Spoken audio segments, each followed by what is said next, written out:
activity is good, conversions are improving. Okay, great. What are the move-ins? What's the occupancy looking like, right? We need to know and focus on the outcome, right? So the activity and skill needed to yield the outcome. Welcome to the Contributor Wednesday series on the Bridge the Gap Network. This series is sponsored by Peak Senior Living by Functional Pathways. Each week, you'll hear from a thought leader discussing topics that are relevant and impactful to the senior living industry. Welcome to Bridge the Gap Contributor Wednesday. I'm Julie Podewitz, CEO and founder of Grow Your Occupancy, BTG ambassador, and author of Solving the Occupancy Puzzle, a senior living sales playbook. I'm glad to be back with you for part 3 of Solving the Occupancy Puzzle. In this series, we look at how to solve the occupancy puzzle, what factors are causing the problem, and how to solve it. During each episode, we look at a piece of the occupancy puzzle, what determines the outcome, what action to take first, how to coach, and measure results. In the last episode, I reviewed the second step, not enough sales. I used the metaphor of choreography to compare putting together a musical to the senior living sales process. I see it very much the same. Senior living sales and putting together a musical. You have to have the right actors and dancers, the right talent, a great choreographer to create the dance movements to fit the score. You need a great teacher to teach the movements, a great coach to roll them out section by section, practicing, tweaking, providing input and feedback, strategize, change what's not working, continue to do what's working, continue to rehearse, communicate, put costumes on, prepare for the show, do a lot of dress rehearsals, and you've got a great tour and move-in or a great musical performance. If you haven't listened to part 2 from last month, listening to it now will help make it a lot more sense. In this episode, senior living sales is all about Friday Night Lights. Let's get started. This week's puzzle, goalposts. Keep in mind, leading measures are what is done to get a result. So the actions, the left side of an equal sign in math. The lagging measure is the result or the right side of the equation. So leading measures and lagging measures. Leading measures combined 2 things, action and skill. What is done and how well it's done. At the time of this recording, it's mid-August. I live in Middle Tennessee, and that can mean only one thing: high school football season. I grew up in the Midwest with 2 older brothers and a dad hyper-focused on sports. My brother Paul is an assistant athletic director of sports information for a Midwest university.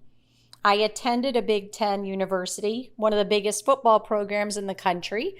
I went to 1 game and sold my tickets for the rest of the years I attended school. We have 1 daughter, 1 child, a daughter who spent her entire childhood inside a theater and has 0 interest in sports of any kind. So it wasn't until I binged Friday Night Lights that I begun to have even the slightest idea of how football is played. Seriously.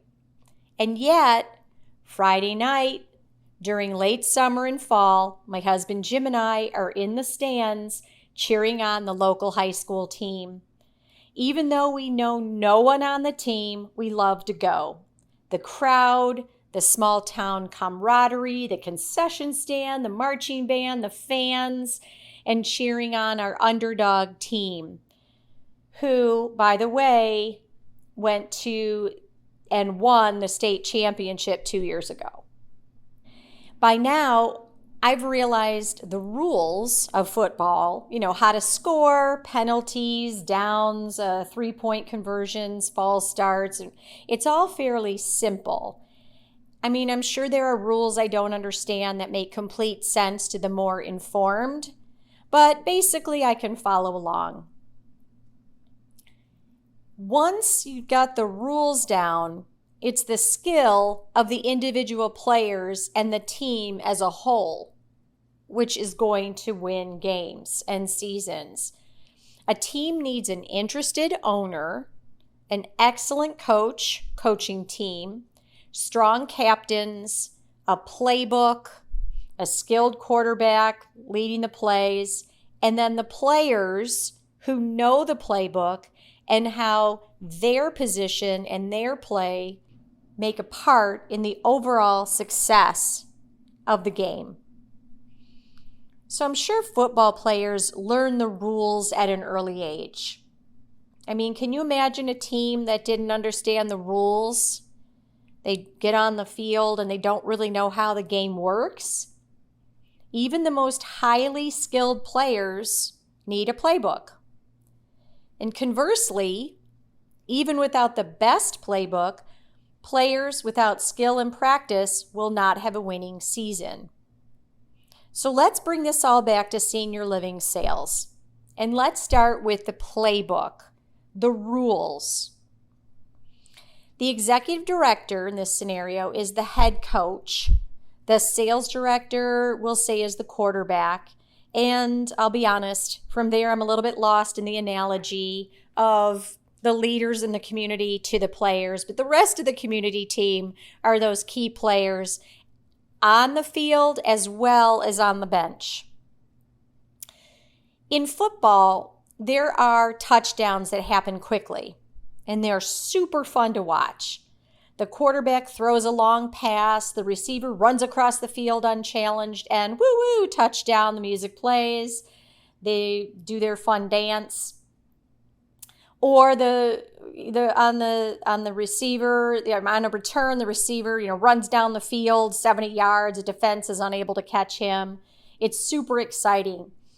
And a novice like me asks, well, why can't they just do this over and over again? Right?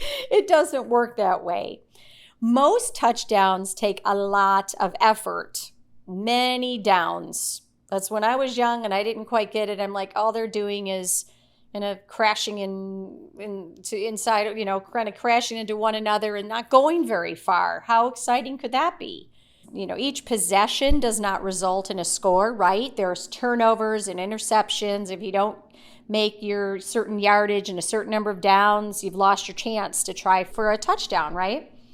So imagine a football team saying, we only want to score the easy plays. We don't want to do these downs. We don't want to do all that effort. We just want the easy ones. Well, no one would watch the game, right? Because most of the touchdowns happen when it takes more effort, right? If fewer happen on those, the Hail Mary passes or the kickoff, boom, run 70 yards down the field. Well, again, it's the same in senior living sales. We have the quick move-ins, right? Inquiry to or deposit, the needs high typically, or customers are coming to us thoroughly researched. They really give us a check instead of move-in date on that first tour. We love these and we always want more of them. But most move-ins are the kind that require many downs, right? More effort, a lot of follow-up, a lot of planning and prep and time out. Let's go back to the sides and strategize.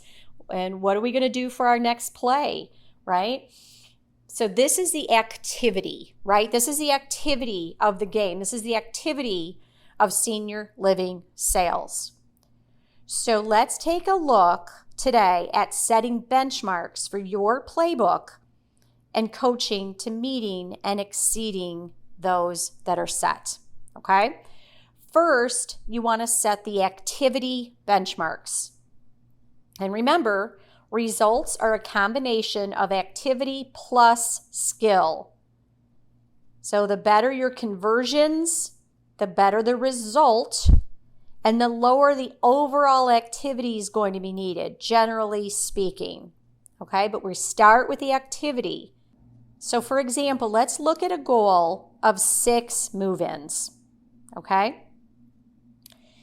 Start with tour to sale or deposit to move in. Okay?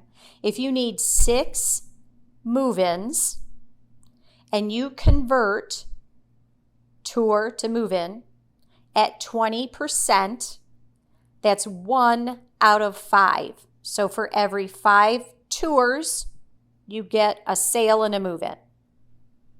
Those are unique tours, meaning it's not one person touring twice. It would be 6 opportunities. Okay? Or excuse me, 5 opportunities to get 1 sale, right? And you need to do that 30 tours, right, to get 6, because that'd be 1 out of 5. So again, at 20%, you would need 30 unique tours to close 6 move-ins. Okay? To get 30 tours, if you're converting half of your conversations to tour, you'll need 60 conversations. Those are either initial conversations or follow-up conversations, right? Because these could be initial tours, they could be retours. So in order to have 60 quality conversations, okay, on average, the attempt to connection ratio is about 1 out of 3. So in order to connect with 60 and really have good conversations, you'll need to pick up the phone 180 times. And we'll say this is in a month, 180 times. So picking up the phone 180 times, you'll have 60 quality conversations. You'll convert those 60 quality conversations to 30 tours or face-to-face, and you'll convert 20%, those 30 tours, to 6 move-ins. Does that make sense? Let's look at the same scenario with a 33% conversion of tour to move-in, which is 1 of 3 instead of 1 of 5. Okay? To get those same 6 move-ins, you'll need 21 tours. You'll need 42 conversations to get the 21 tours. So you'll need to pick up the phone 126 times. Does that sound more manageable? You'll need to know your conversion ratio to accurately set activity benchmarks. Okay? Don't set activity benchmarks to the ratios you want. Set them now at the ratios that are current, because you're going to continue to work unless you are surpassing conversion benchmarks. And if you are, that's awesome, right? But if you're not to conversion benchmark, you need to look, what is your team doing now, and set activity to that conversion. I'm mentioning tours, okay?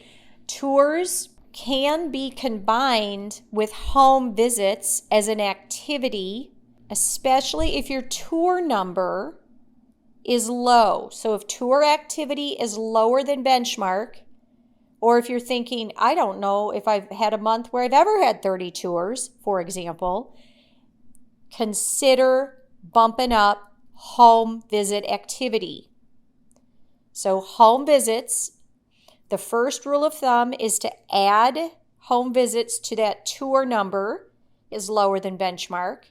And B, if conversion ratio is home visits are proven, they're a proven activity, okay, to increasing tour to sale, all right? So home visit to sale to move-in ratio. So if you're not doing home visits, now is the time to consider adding home visits to the activity benchmark. Another metric to track is the deposit cancellation rate, as well as time between deposit and move-in. So you'll want to set a standard for both. Note, recommendation here is that the deposit cancellation is 10% or lower.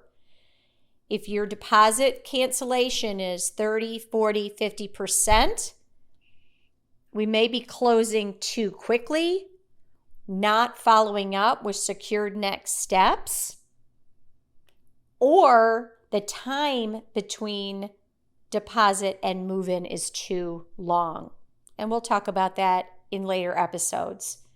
So time check and move-in. So check the time between check and move-in.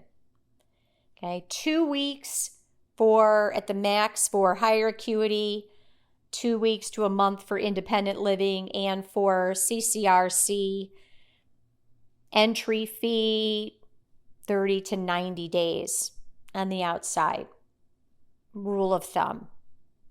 For pre-lease communities that are not yet open, you'll want to set the metric of how many gross deposits, how many net deposits, because there will be cancellations, and then the time. What is your time frame to have all initial depositors moved in or paying, right, on occupancy if they're not physically in the building? Note, track this occupancy, okay, paying for the room, paying for the apartment, and physically being in the building. So in sales, quote unquote, on census or a move-in in the world of sales means a resident is paying for the apartment, whether they're physically there or not. Let's move to outreach. Again, this is activity and skill. Got to do outreach. So first, set and track the activity. How many appointments? How many face-to-face? This is a start. How many conversations are needed to yield your desired result? So let's go back to the football analogy. What if the coach said, just get out there and play. Don't worry. Don't keep score.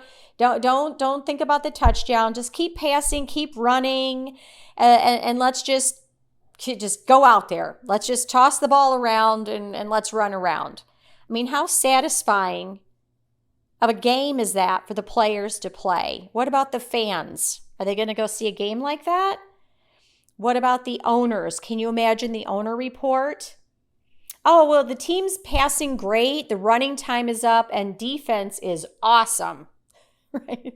Well, they're going to say, that's all great. Are they winning games? What's their record? Right? Yet, and I can say I've caught myself doing very much the same. Oh, activity is good. Conversions are improving.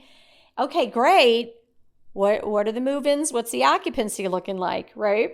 We need to know and focus on the outcome, right? So the activity and skill needed to yield the outcome. And always looking at both, the combination of both, and the strategy behind each. So for outreach, what is the current rate or ratio, okay, of referred prospects? So referred prospects specifically coming from a medical, non-medical, or an influencer in the community, or one of your community, resources. How many? What's the current conversion ratio of those leads coming in? So for example, how many are needed for one move-in a month? Start here. And how many appointments then are needed per referral?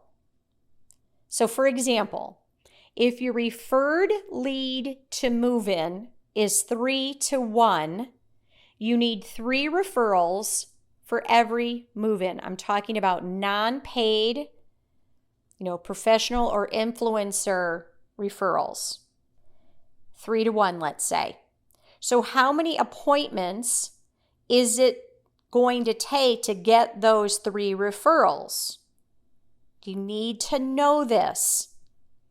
And if you don't know, start somewhere. Okay, if you know, then is increasing activity reasonable? If it is, how many appointments are going to be needed to double that referral number to 6, or get it to 4, to 5, to 6? Okay, if increasing the activity is not possible, it's time for strategy, skill building, or adjusting your circle of influence, or both. If you're only getting out and doing maybe 5 appointments a week and you're getting 3 referrals, that's awesome. That is a very high rate of appointment or face-to-face to referral received. Bump the activity up. If it's 20 appointments a week or 15, 20, and you're getting 1 referral a month, it's time to look back on who you're seeing, where you're going, and what are the conversations like, right? So that would be the skill set piece of this. Once you have a handle on your outreach, on the activity needed, you'll want to look at overall lead to move-in conversions. Okay, so you're going to determine the total number of leads needed, and as importantly or more, which lead source, okay, which lever to pull, right, needs more attention, right? Perhaps you want to turn to your digital strategy if that conversion's not correct. Look at your messaging, your differentiation, your signage, your outreach, your resident friend family referral program, your events, okay, where are your leads coming from? How many overall leads do you need to get the number of move-ins? And it's not just overall number, it's what type of leads, like what bucket or category, lead source analysis, right? Because you could have loads and loads and loads of unqualified leads coming in, and that's not going to help you with your move-in ratio. So finally, let's move over to events. I just completed a webinar on planning a robust event calendar. It'll be available online soon if you didn't have a chance to register. We talked about establishing a regular events schedule with purpose. So again, having events or happenings on a routine basis, planning, hosting those events, evaluating results, right? So doing them, planning them, doing them, and evaluating their results. So quantity and quality also is in effect here with your events. A rule of thumb to just get started or back started post-COVID, do 1 a month for prospects, 1 for referral sources, and go from there. If you're already doing that, bump it up to 2 for prospects and 1 for referrers, or vice versa, depending on where your pipeline needs most support. But you need to track and measure to accurately determine this activity level. So activity of this equation, the equation of activity and skill, is simplest to track.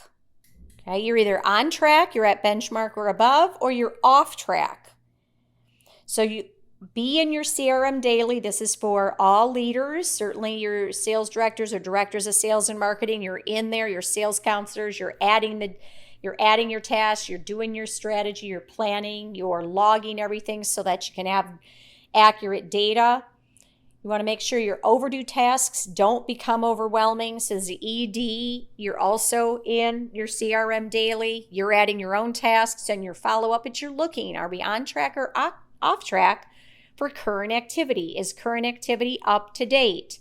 Don't ask about tours. I mean, I'm sure they're discussed, right, in depth during your stand-up, and you know customers are coming into your community, but look in the CRM. Is the data there? Are the specifics noted? You know, is there robust notes around who our prospects are and where are they in their journey? Don't let it go on too long. If you get really past overdue on task, it's overwhelming and become very frustrating. So once the benchmarks and expectations are set and followed, It's time to focus on skill set, how the game is played, the players on the field, how well it's coached, and how well the playbook is followed. And we'll cover more of this in the next couple of episodes. So in the meantime, I highly recommend a binge watch or a rewatch of my favorite show of all time for inspiration. As Coach Taylor would say, clear minds, strong hearts, can't lose. This is Julie Podewitz, Bridge the Gap Ambassador, CEO, and founder of Grow Your Occupancy. Thank you very much for checking in again this week. Look forward to next month. Please check out Contributor Wednesday. My colleagues have fantastic content to share in this amazing industry. You can find me at Bridge the Gap Podcast, as well as growyouroccupancy.com. Thanks for listening to the Contributor Wednesday series on the Bridge the Gap Network, sponsored by Peak Senior Living by Functional Pathways. For a full library of episodes, visit btgvoice.com.